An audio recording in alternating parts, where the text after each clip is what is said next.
앞서 보신 대로 5번의 만남 끝에 전세 사기 특별법이 국회 첫 문턱을 넘었습니다.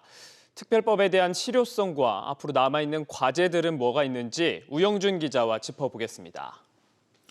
네, 우 기자. 네. 이렇게 특별법이 골격을 거의 다 갖춰갔는데 피해자들 어떤 지원을 받을 수 있는 겁니까? 네, 가장 눈에 띄는 내용은 정부가 피해자들에게 현 시점의 최우선 변제금을 최장 10년 동안 무이자로 대출해주기로 한 부분입니다.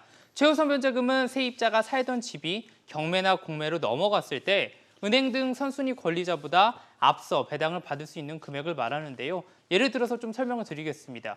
인천에 사는 전세 사기 피해자의 전세금이 1억 4,500만 원 이하라면 주택임대차보호법 시행령에 따라 최우선 변제금 4,800만 원을 10년 동안 무이자로 대출을 받을 수 있습니다.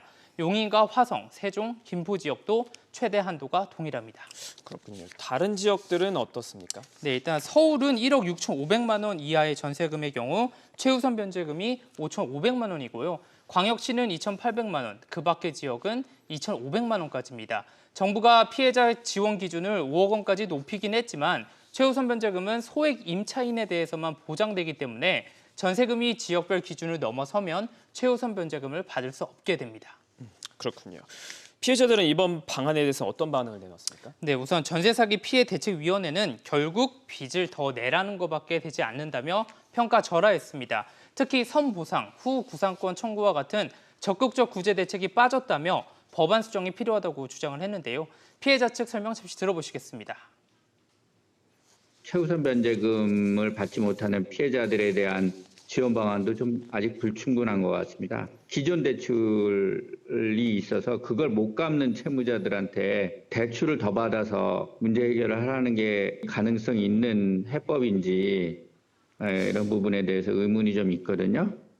그렇군요. 이러면 법안 처리 절차, 앞으로 남은 건 어떤 게 있습니까? 우선 오늘 소위에서 여야가 합의한 만큼 오는 24일 국토위 전체회의에서 특별법을 의결한 직후 같은 날 열리는 법사위를 거쳐 오는 25일 본회의에서 처리될 것으로 전망됩니다. 국회의 문턱을 최종 넘게 되면 특별법은 2년간 한시적으로 시행되는데요.